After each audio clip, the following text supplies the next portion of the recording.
Hello,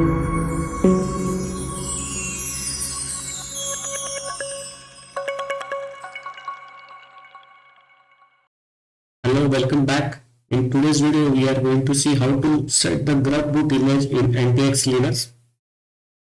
So in the AntiX control center, you have to go to session, and in session, you have to select the set Grub boot image.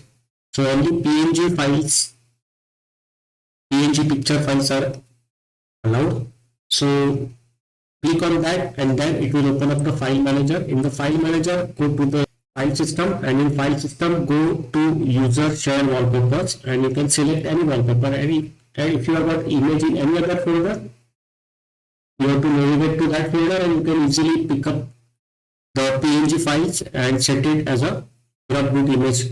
So here right now my wallpaper is metro station, so I want to set the same wallpaper as a Grub boot image background. So I will select this, then I will hit the commit button,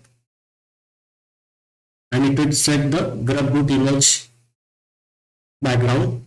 And here you can see it is telling us the change has been done. You have to hit OK button. That's it. Very easy. So I will now stop the video here. See you in the next video with some more functionality feature of AntiX Linux. Bye bye.